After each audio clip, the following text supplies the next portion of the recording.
வாங்க கிளம்பலாம். சரி வரும் சம்பந்தி. சரி வரேங்க. வாங்க. வரேன் சம்பந்தி. சரிங்கம்மா.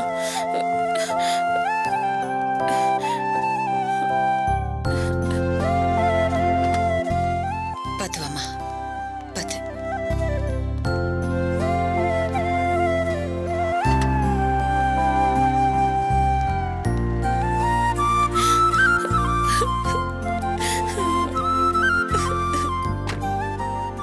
பாத்து பாத்து உட்காருங்க.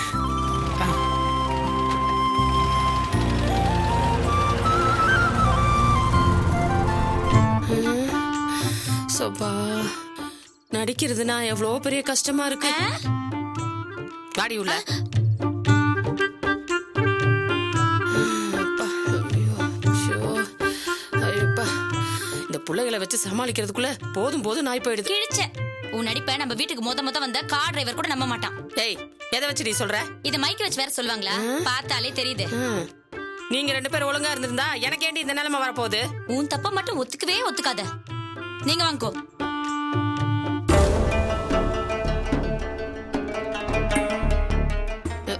டேய், உனக்கு என்னடா ஆச்சு? நீ ஏன் தலையை குனிஞ்சிட்டு நின்னுட்டு இருக்க? இல்ல மதி இந்த வீட்டை விட்டு போக மாட்டேன் அப்படின்னு அடம்பிடிப்பா பாருன்னு சொன்னேன். ஆமாண்டா, வாழைப்பழத்தை உரிச்சு ஊட்டி விடுவாங்க பாரு. என்னால கூட்டிட்டு தான் வர முடியும். நீ இல்ல அவன் மனசை மாத்தி இருக்கணும். ஆமாமா, இப்ப கூட நான் அவகிட்ட பேச போனேன். ஆனா என்ன கழட்டி விட்டு நீ பேசுன. ஆமாண்டா, நீ பேசினா அவ கோவப்படுவா. அப்புறம் எல்லாமே கெட்டு போயிரும். அதுக்காக தான் நான் பேசினேன்.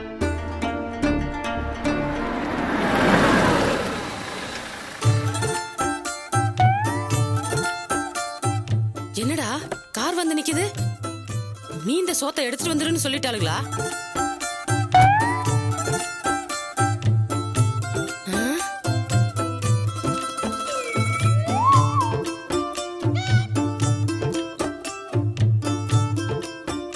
என்ன அப்படி பாக்குறீங்க? என்னப்பா நீ, உனக்கு எது ஆக்சிடென்ட் ஆச்சாமே? கை காலெல்லாம் உடஞ்சு குடமா ரத்தம் ஊத்தி உன்னை 108ல தூக்கிட்டு போயிருக்கதா தான் சொன்னாங்க. நீ என்னடானா திம்சு கட்ட மாதிரி வந்து நிக்கிற? யார் சொன்னா? அப்படின்னு சொல்லி உன் பொண்டாட்டிக்கு போன் வந்துச்சாமே. ஐயோ, என் போன் தொலைஞ்சு போச்சுங்க. யாரோ எடுத்து விளையாடி இருக்காங்கன்னு நினைக்கிறேன். அட போப்பா, நீங்க விளையாடுறதுக்கு எங்க வீட்டு விசேஷம் தான் கிடைச்சதாக்கும். கல்யாணத்துக்கு அப்புறம் நடக்கிற முதல் விசேஷம், அதுல உங்க வீட்டு ஆளுங்களா கலந்துக்க முடியாம போச்சேப்பா.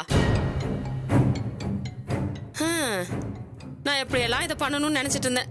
அதுல ஒரு குறை உழுகுற மாதிரி பண்ணிட்டியப்பா. இல்லங்க, நான் எதுவும் பண்ணலங்க. என்னவோ போப்பா, என் மனசுக்கு எதுவுமே நிறைவாவே இல்ல. சாரிங்க, தப்பா இருந்தா மன்னிச்சுக்கோங்க. அதெல்லாம் இருக்கட்டும். நட்ராஜ் உங்க பெரியமாவையும் திவ்யாவையும் கூட்டிட்டு ஹாஸ்பிட்டல் போயிருக்காரு. முதல்ல அதை போய் என்னன்னு பாருங்க. ஆண்டி, நீ என்னடி அம்மா இப்பதான் வர? என்ன அப்ப எல்லாரும் கிளம்பிட்டாங்களா? எல்லாரும் இப்பதான் கிளம்பி போறாங்க. அப்போ நான் கிளம்புறேங்க. சரிப்பா, போயிட்டு வாங்க. டேய் சோமு, கொஞ்சம் இப்படி வாடா. இப்படி வாமா. உங்ககிட்ட ஒண்ணு கேட்கணும்னு நினைச்சிட்டு இருந்தேன். ஆமா, நீ சம்பந்தி வீட்லயேவா தங்கி இருக்க? ஆமா ஆண்டி. எவ்வளவு குடுக்குற? எனக்கு புரியல. இல்ல, மாசம் எவ்வளவு ரூபாய் குடுக்குறேன்னு கேட்டேன். ஐயோ, நான் கெஸ்டா தானே தங்கியிருக்கேன். நான் கிளம்புறேங்க, வரேன். எக்ஸ்கியூஸ் மீ, நீங்க எந்த பக்கமா போறீங்க? வலசரவாங்க பக்கமா போற வழியில கொஞ்சம் இறங்கிக்கிட்டா? சரி வாங்க.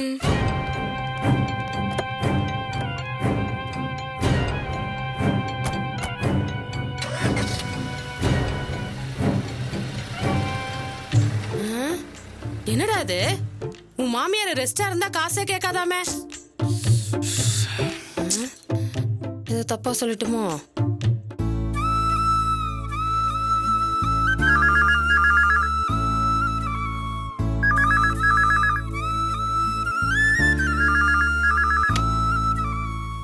ஹலோ, ஆமா சொல்லுங்க. அப்படியா? சரி, நான் சொல்லிடுறேன். சரி, வச்சிடுறேன்.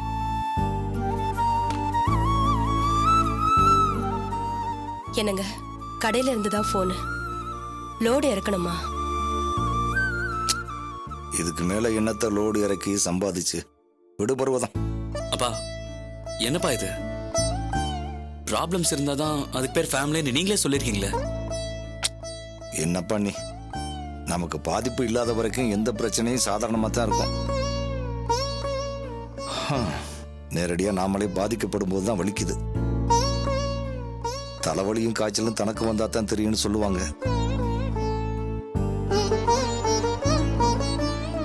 கூடவே தலைவிதியும் சேர்ந்துக்கிட்டா அதான் இப்ப எனக்கு நடந்துகிட்டு இருக்கு. அதை யாராலையும் மாத்த முடியாது, அனுபவிச்சு தான் ஆகணும். என்னப்பா நீங்களே இப்படி பேசினா எப்படிப்பா?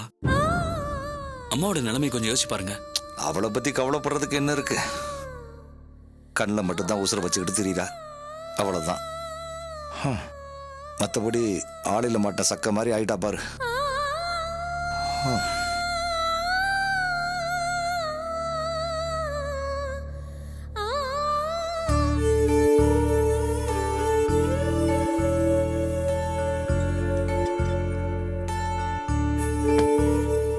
ராஜி,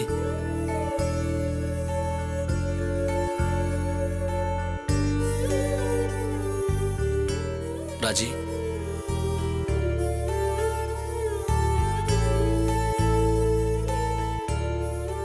இங்க பாரு ராஜி,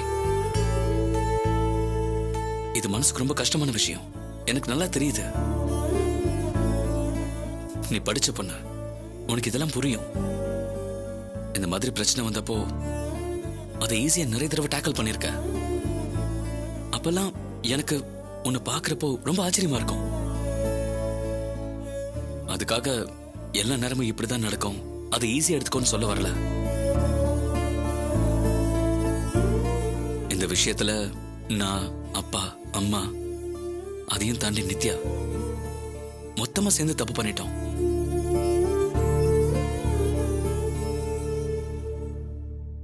எல்லாத்தையும் சரி பண்ணி உனக்கு ஒரு நல்ல லைஃப் எங்களால சூஸ் பண்ண முடியும். ஆனா அது வரைக்கும் தப்பு பண்ணிட்டோமேன்ற மன உறுத்தல் எங்க எல்லார்கிட்டையும் இருந்துகிட்டே இருக்கும் ராஜி. இப்ப நம்ம மொத்த ஃபேமிலியோட உசரம் உன் கையில தான் இருக்கு. அந்த குற்ற உணர்ச்சியோட எல்லாரும் செத்து படிச்சிட்டு இருக்காங்க. நீ இப்படி பேசாம சாப்பிடாம இருந்தா எல்லாரும் ஒரேடியா செத்து போயிடுவாங்க ராஜி. சாகிறது கூட பரவாயில்ல ராஜி, இருக்கிற வரைக்கும் அவங்களுக்கு வர மன உளைச்சல என்ன பண்றது? நம்மாலதான் ராஜிக்கு இந்த நிலைமைன்னு சொல்லி அப்பா அம்மா 2 பேருமே அழுதுட்டு இருக்காங்க. நீ நினைச்சனா அவங்க மறுபடியும் பழைய மாதிரி ஆயிடுவாங்க. ப்ளீஸ் ராஜி,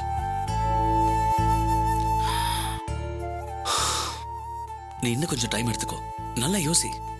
ஆனா நடந்ததை மறந்துட்ட, புதுசா உனக்கு இருக்குன்னு வா. நாங்க எல்லாரும் வெயிட் பண்றோம்.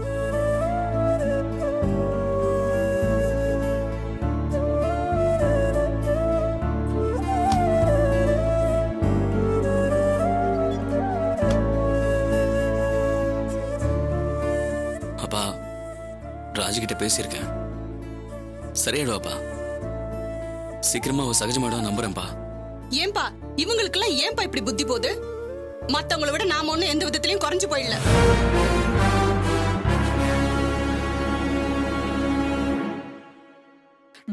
வேணான்னு அப்பயே சொல்லிட்டு போயிருக்க வேண்டியது தானே. இதுக்கு எதுக்கு தேவையில்லாம பில்டப் பண்ணி கடைசி நேரத்துல பழி வாங்கணும்?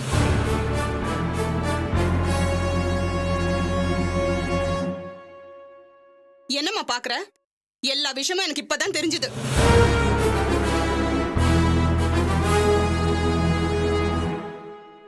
ஓ மருமக பாவமா, புருஷன் வீட்டுக்கு வாழ வந்துட்டோமே, அவங்க வீட்டுக்கு ஏதாவது நல்லது பண்ணுவோமேன்னு எல்லாத்தையும் செஞ்சிருக்கா.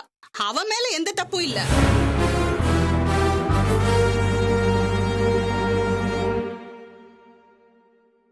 இவங்கெல்லாம் அவளையும் சேர்த்து நம்ப வச்சு கழுத்தறுத்திருக்காங்க.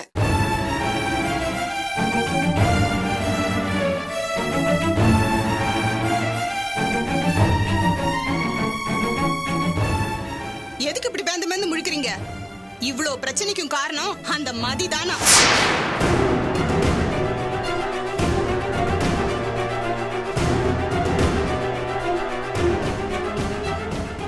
அவதான் நட்ராஜுக்கும் ராஜிக்கும் கல்யாணம் நடக்க கூடாதுன்னு நினைச்சிருக்கா.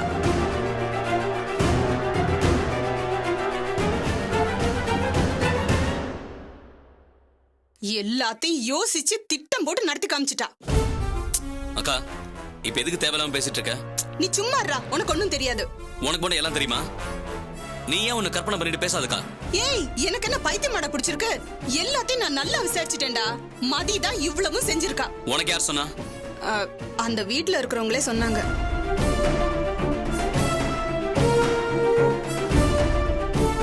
அதான் யாருன்னு கேக்குறேன்ல. அது எதுக்குடா உனக்கு? அவங்க என்ன பண்ணாங்கன்னு தெரிஞ்சுச்சுல்ல, அதோட விடு. என்னக்கா பேசுற? யாராவது பிடிக்காதவங்க வேணும்னே தப்பா சொல்லுவாங்கல்ல? அப்போ புடிச்சவங்களா இருந்தா தப்ப கூட சரின்னு சொல்லுவாங்களோ? என்னக்கா சொல்ற? ஏய், கொலையே செஞ்சா கூட அந்த மதி பண்றதா கரெக்ட்னு பேசுறத ஃபர்ஸ்ட் நிப்பாட்றா. நாங்க இருக்கோம் பரவாயில்ல, நித்யா இருக்கும்போது இதே மாதிரி பேசி தொலைக்காத. ஏன்க்கா இப்படி லூஸ் மாதிரி பேசுற? அறிவில்ல உனக்கு? என்னடா நீ? நான் உனக்கு நல்லது சொன்ன, எனக்கு அறிவில்லையான்னு கேக்குறேன். பின்ன நீ பேசுறது சரியா இருக்கா? நான் அந்த மாதிரி ஆளா? உனக்கு தெரியாது? டேய், இப்பதான் அவளுக்கு சப்போர்ட் பண்ணி என்னையே எதிர்த்து பேசுறியே. நான் நடந்த உண்மை தான்டா சொன்னேன். அக்கா, திரும்ப திரும்ப இல்லாத ஒன்ன ஏன் இருக்கிற மாதிரி பேசுற? டேய், அவள சொன்ன உனக்கு ஏன்டா கோவம் வருது? வேண்டாக்கா, இதுக்கப்புறம் நான் மனுஷனாவே இருக்க மாட்டேன். என்னடா பண்ணுவேன்? அடிக்க போறியா? வாடா, அடிடா, அடி. கொஞ்சம் நிறுத்துறீங்களா?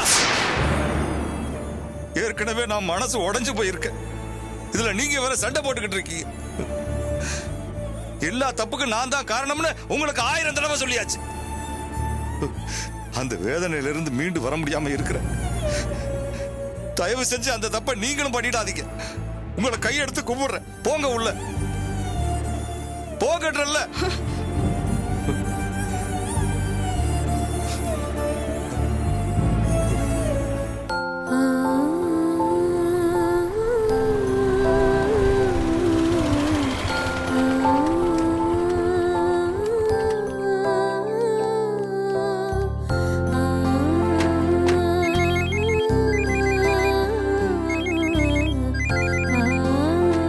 ஹலோ, அம்மா, நான் நடராஜ் பேசுறேம்மா. சொல்லுப்பா. வெற்றி தம்பிக்கு எப்படி இருக்கு இப்போ? அம்மா, அவருக்கு ஒன்றும் ஆகலம்மா. ஷோ கடவுளே, நல்ல வேலைப்பா. இல்ல, நீங்க எல்லாருமே டென்ஷனா இருப்பீங்கன்னு தான் நான் ஃபோன் பண்ணேம்மா. என்னப்பா, என்னதான் நடந்துச்சு? அவர் ஃபோன் மிஸ் ஆயிடுச்சாம்மா. அந்த ஃபோனை எடுத்துட்டு போனவனுக்கு தான் ஆக்சிடென்ட் ஆயிருக்கு. இவருக்கு ஆக்சிடென்ட் ஆயிடுச்சுன்னு ஓ, நமக்கு தப்பா மெசேஜ் வந்திருக்குமா. சரி. இப்ப அந்த தம்பி எங்க இருக்கு? ஆக்சுவலா அவரு மதி வீட்டுக்கு தான் போயிருக்காரு. அங்க இது மாதிரின்னு கேள்விப்பட்டு எங்களுக்கு ஃபோன் பண்ணாரு. நல்ல வேலைப்பா. நான் ரொம்ப பயந்துட்டு இருந்தேன். இங்கே அதே மாதிரி தாம்மா, எல்லாருமே தவிச்சு போயிட்டாங்க. இப்ப கூட அத்தை திவ்யா கூட்டிட்டு சீக்கிரமா ஃபங்க்ஷனுக்கு போகணும்னு சொல்லிட்டு இருக்காங்க. இல்லப்பா, வழக்கு முடிஞ்சு நாங்க வீட்டுக்கே வந்துட்டோம். நீ அவங்களோட போயிட்டு கூடவே இருந்து என்ன ஏதுன்னு பாத்துட்டு வா. என்ன? சரிம்மா, சரிப்பா, நான் பாத்துக்கிறேன். ஓகேம்மா, வச்சுறேன். அத்தை, வெற்றி தம்பிக்கு ஒண்ணும் ஆகலையா? அவர் நல்லா இருக்காரா? கொஞ்ச நேரமா என் உசுரே என்கிட்ட இல்ல. இப்பதான் கொஞ்சம் நிம்மதியா இருக்கு. இருக்குல்ல, அது போதும். புள்ளத்தாச்சி பொண்ணு எதுக்கு வாசல்ல நிக்க வச்சிட்டு இருக்க? உள்ள கூட்டிட்டு போ சுந்தரி. வா வா. அம்மா, நான் கிளம்புறேம்மா. சரிப்பா. சூர்யா. சூர்யா, அதெல்லாம் வாங்கிக்கோமா. சரி ஷாம். ஆனா நீங்க கிளம்பலாம். சரி தம்பி.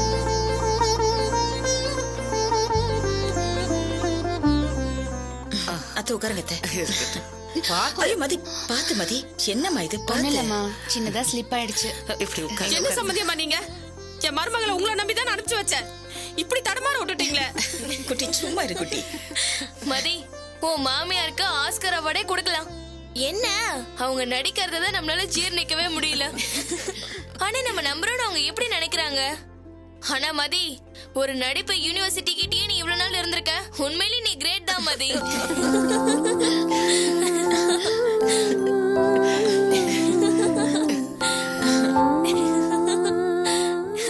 ஆனா நீங்கெல்லாம் பயங்கரமான ஆளுங்களா தான் இருக்கீங்க.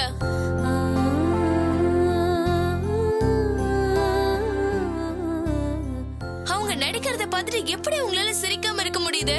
நான் எப்ப சிரிப்பு வரும்னு தெரியாம தவிச்சுக்கிட்டே இருந்தேன்.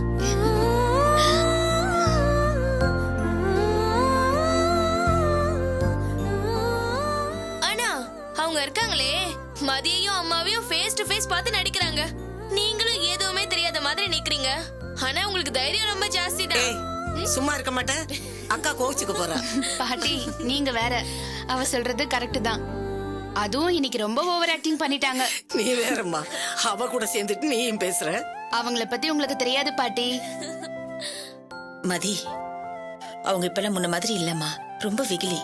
ஆமாடி, நீ பெரிய தந்திரக்காரி இல்ல? இல்லம்மா, நான் அதுக்கு சொல்லல. சரி விடு. எது எப்படியோ, இன்னைக்கு மதி ஃபங்க்ஷனை நல்லபடியா நடத்த விட்டாங்களே, அதுக்கே அவங்களுக்கு பெரிய கும்பிடு போடலாம். மேஜர் அம்மா சொன்னது உண்மைதான்.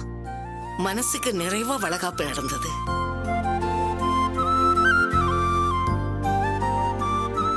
நீயே சுந்தரி இப்படி இருக்க?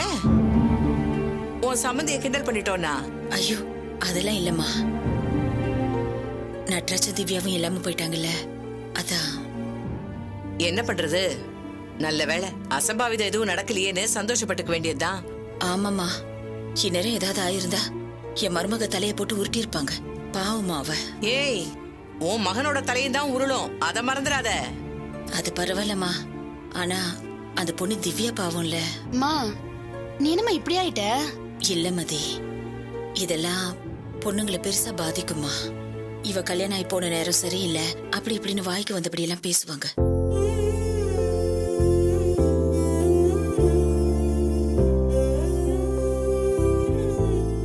நாம தான் கதின்னு நம்பி வந்த பொண்ணு. அவ மனசுல இது வேற வழி இல்லாம நமக்கு கிடைச்ச வாழ்க்கை, அனுசரிச்சு போகணுங்கிற ஒரு சின்ன நினைப்பு கூட வந்துடக்கூடாது இல்லையா?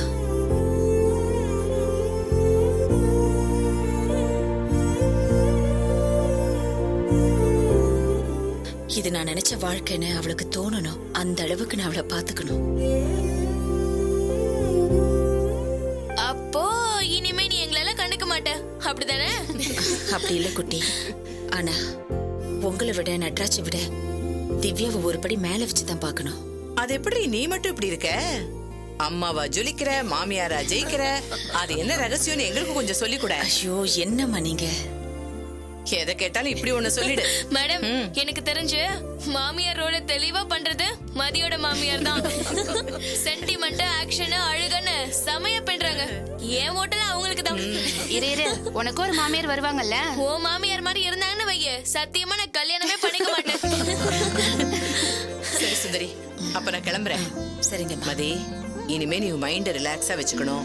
வேலைக்கு வேணா கூட ஒரு ஆளை வச்சுக்கோ, தனியா நீ கஷ்டப்படாத. அதான் மேடம், இன்னும் கொஞ்ச நாளைக்கு சூர்யாவை பார்லர் கூட்டிட்டு போலான்னு இருக்கேன். என்ன சூர்யா, வருவல்ல? சும்மா ஒரு 2 மாசத்துக்கு தான். என்ன மதி, நான் வர மாட்டேனா? கவலையே படாத, நான் உன் கூடவே இருக்கேன். அம்மாவை மாதிரியே பிள்ளைங்களும் இருக்கீங்க. சரி, நான் வரேன் சுந்தரி. வரேன் மதி, வரேன் பாமா, வரேன் சூர்யா. உட்கார் மதி. இங்க வாமா, இப்படி உட்கார். மெதுவா. குட்டி எல்லாம் ஒண்ணு கூட்டு போய் வை.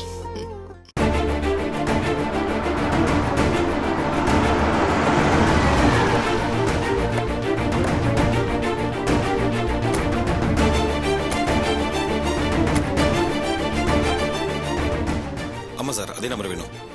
நாளைக்கு ஒரு டாக்குமெண்ட் கொடுத்துட்றேன். சரிங்க சார். ஓகேங்க. வெற்றி, உனக்கு எதுவும் ஆகலப்பா? எனக்கு உனக்கு ஒண்ணு ஆகாதுப்பா. கொஞ்ச நேரத்துல எங்க எல்லாரையும் தவிக்க விட்டுட்டியேப்பா. உனக்கு ஒண்ணுனா எங்களால தாங்கிக்க முடியுமா? உசிரே போற மாதிரி ஆயிடுச்சு. கும்பிட்டு சாமி நம்மள கைவிடலப்பா. வெற்றி, நீ உண்மையிலேயே ரொம்ப கொடுத்து வச்சவன்பா. இன்னைக்குதான் உன் பொண்டாட்டி உன் மேல எவ்வளவு பாசம் வச்சிருக்கான்னு நான் நேர்ல பார்த்தேன். உன் போன் வரத்துக்கு கொஞ்சம் லேட்டா இருந்தா கூட இவ என்ன இருப்பான்னு எனக்கு சொல்ல தெரியலடா.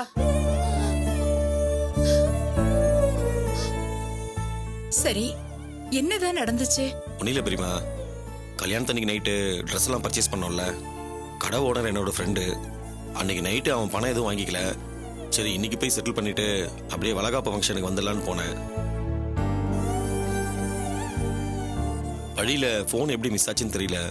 சரி, நம்ம தான் நேர்ல போறோமே, அப்ப பார்த்து சொல்லிக்கலான்னு இருந்தேன். என் போன் எடுத்துட்டு போனவனுக்கு தான் ஆக்சிடென்ட் ஆயிருக்கும் போல இருக்கு. யாரோ எடுத்து உங்களுக்கு போன் பண்ணிருக்காங்க.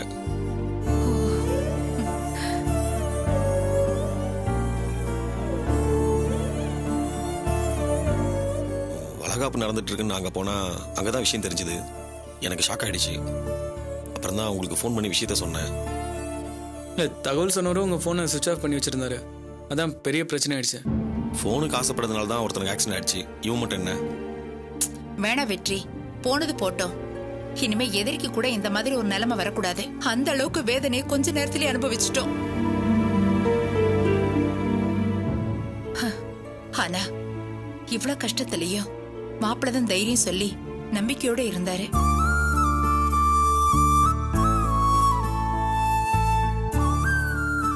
நல்ல வேளையா அவர் மட்டும் கூட வராம இருந்திருந்தா எங்க நிலைமை என்ன ஆயிருக்குன்னு தெரியலப்பா.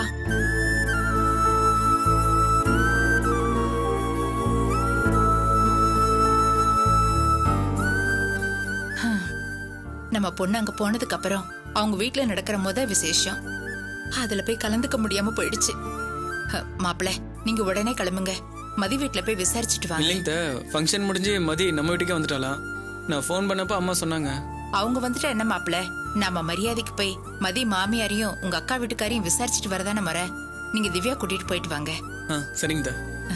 வெற்றி, இவங்களை நம்ம கார்ல அனுப்பி வைப்பா. சரிங்க பெரியமா, நீங்க பேர் எடுங்க. சரிப்பா, போயிட்டு வரமா. வாங்க மாப்பிள்ள.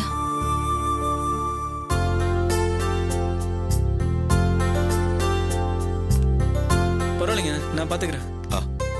சரி, பார்த்து பத்திரமா போயிட்டு வாங்க. வரேங்க. வரேண்ணா. போயிட்டு வாங்க. வரேன். சரிம்மா.